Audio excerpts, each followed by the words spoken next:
All right, guys, in today's video, we're going to be talking about my top strategies when it comes to weight loss or fat loss.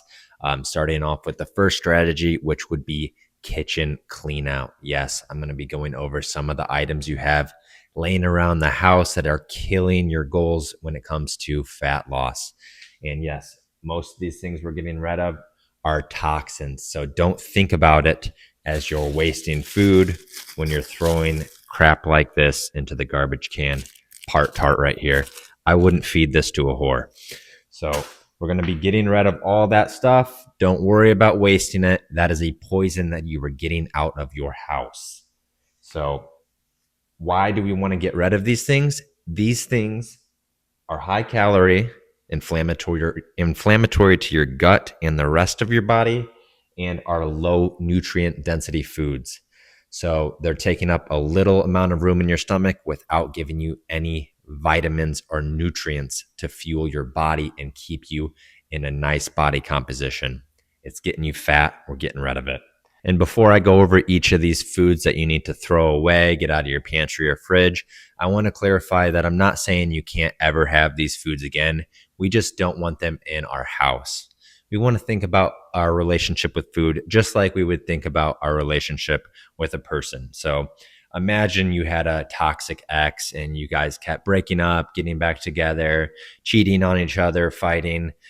You need to get rid of that person. You don't want them in your house. You know what I'm saying? So the only way to really get rid of that person is to, block them and erase their number. So we want to do that with the food we are eating as well. We don't want them in the house where it's easy for us to fall back on, just like sending that text message to your ex-girlfriend. And then when maybe you had a drink too much, whatever. You end up getting back together, doing the same thing all over again. So we want to get these out of the house. You want a quality girl in your house and quality food in your house. So yeah, you don't want some OnlyFans model or some donuts in your house. You want to get rid of those. Starting off, we're going to get rid of chips, cereal, cookies, and white bread. We don't want white bread unless you're lucky enough to live in Europe or somewhere, say Italy, where they're not poisoning their bread. I highly recommend switching to maybe an Ezekiel bread or sourdough bread as a substitute. And yeah, the reason being high calorie, inflammatory, low nutrient density. Some more foods, fried frozen food, things like chicken nuggets or pizza rolls, stuff like that you have in your freezer. Those are coated with a lot of oils that are very high in fat and calories, and also cause a lot of inflammation. We want to get rid of those oils, really focus on eating fresh food and not frozen. Next up, we want to be getting rid of high calorie drinks. It's very easy to drink one drink after another, and those calories really add up without really feeling satiated. So we want to get rid of the high calorie stuff like pop and those craft beers that those are killing you. Those calories are adding up very quickly. So my rule of thumb is if it's over 35 calories per can or bottle, get rid of it. Stick with low calorie drinks. You don't want to be drinking your calories. You want to be eating them. And lastly, the thing we're going to get rid of are high calorie dressings and sauces. It's very easy to think you're healthy. Say you're having chicken breast, but then you're dipping it in a barbecue sauce with a bunch of sugar. That's a waste. You just had half your calories in sauce when you thought you were eating a healthy chicken breast. Or for another example, a salad, and then you put a ton of Caesar dressing on it. It's very easy to find low calorie dressings and sauces. So we're going to be getting rid of all the high calorie sauces and dressings in our house. And that has it for kitchen clean out. Get those toxins out of your house and let's start losing some fat. Next strategy, doing the correct amount of exercise. There are two types to burn fat. I'm going to be talking about them both and how you should be performing them. First one I'm going to be talking about is cardio. This type of exercise is going to help you burn fat the most acutely or in the moment. Reason being is because doing cardio exercise, you're going to have a higher heart rate, which is going to burn more calories in the moment. These are acute results, and they are also good for cardiovascular health and VO2 max. VO2 max is the gold standard health indicator when it comes to longevity, how long you're going to live. The higher the VO2 max, the better chance you have of living a long period of time. And how do we improve both of these: cardiovascular health, VO2 max, and fat loss? First, we're going to talk about a type of cardio called steady state cardio. This should be 10 to 15 minutes, one bout per day. Secondly, we're going to be talking about how to increase VO2 max. This is your high intensity cardio. You're going to want 2 bouts of 3 to 5 minute high intensity cardio training. You can think about this in a practical way as well as a health perspective. In a practical way, 10 to 15 minutes steady state cardio. What's an activity you're doing 10 to 15 minutes in order to get the job done? This is in the bedroom. When you're having sex with a girl and you don't last 10 to 15 minutes, you probably didn't make her come. She's probably not going to call you back. So you want to be healthy enough to last yourself 10 to 15 minutes on the treadmill and in the bedroom. Practical way for high intensity cardio training, a scenario. This might be a time where you're chasing your dog down the road and you got to catch your dog. Might take 3 to 5 minutes to catch that little fucker. Or even more serious, you're getting in a fight. Say you're fighting someone to the death or some dude's trying to rape you. One of the things you're either going to win in 3 to 5 minutes or you're going to lose in 3 to 5 minutes. But either way, you're going to need high intensity training in order to make sure you don't end up on the wrong side of that scenario. So that is for cardio. We're going to move on to resistance training. Also effective in burning fat, but for a different reason.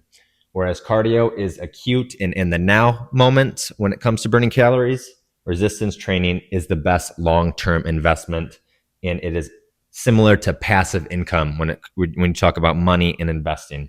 And that's because your muscle works to burn calories for you even when you're doing nothing. So for every 1 pound of muscle you have on you, that's going to be equivalent to burning 6 to 100 calories per day. And I know that doesn't sound like a lot, but over a year's time, that is going to use the energy of 8 to 10 pounds of calories that accumulates every day and ends up making it a lot easier for you to gain fat because you're burning that fat off while you're doing nothing. Just muscle existing on you will help you lose those calories. And how often do you want to be doing this? You want to be doing resistance training 3 to 5 times per week. Shouldn't take over an hour per session. If you need help with this, I'm a personal trainer. Reach out to me. I'll get you a program, or reach out to whoever's in your area. But get yourself on a resistance training program. As far as cardio, you want to be doing cardio nearly every day. At least one 10 to 15 steady state cardio session and 2 bouts, 3 to 5 minutes, high intensity cardio. Say you miss the gym one day, try to get some in with your wife or girlfriend, do some sort of cardio every day, help you live a long, healthy life. And yeah, work on that VO2 max, work on that cardio, baby. All right, next strategy I'm going to talk about is tracking your daily activity. What is daily activity? It's anything you're doing to burn calories that is not a structured exercise like resistance training or doing cardio in the gym on a treadmill. And how do we track this? Well, the easiest way to track your daily activity expenditure would be to wear a fitness watch that tracks how many steps you are taking per day. And the bare minimum amount of steps, you hear this number a lot, is 10,000. Everyone wants to get their 10,000 steps in per day. Anything below this number means you're living a very sedentary lifestyle and likely accumulating some fat. 10,000 steps is equivalent to about 4 to 5 miles per day for most people, and they will burn about 3 to 500 calories per day if they get these steps in, which should add up to about 1 pound of fat. 3,500 calories throughout the week. So if you're not burning at least 1 pound of fat doing your daily activity and movement, chances are you're accumulating fat. And for instance, some things we can do to achieve that 10,000 steps per day is having a 5 to 10 minute walk after every meal you make. This is also going to help regulate your blood sugar and help your body process and digest that food more efficiently. So try to get a walk in after every meal. Like I said, the fitness tracker is absolutely necessary.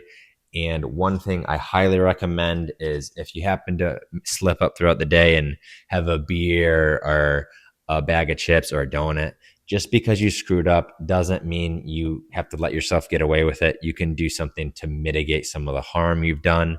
So maybe punish yourself a bit, take some accountability for the bad choice you made. Say after every beer or, you maybe had a donut, do about 20 minutes of cardio on a treadmill or a walk around the neighborhood. Just doing that alone is going to add 2,000 steps. So, add 2,000 steps or 20 minutes of walking for every poor decision you made throughout the day. Because just because you made a poor decision doesn't mean you have to, suffer the full wrath of those consequences. So follow these rules, get your 10,000 steps in at least per day. And if you make a mistake, there's no harm in going a few thousand steps over to help you mitigate some of those mistakes. All right, guys, that does it for part 1 of fat loss strategies. I got plenty more. If you want me to drop a part 2, give the video a like, show it some love, drop a question. I'll answer it in part 2 of the video. Other than that, you guys can find me on all platforms at dabesfitness. Feel free to reach out to me if you're interested in personal training or health coaching, or if you just had a question, maybe I'll do a Q&A. Send it to me. And yeah, that's all. Peace out, guys.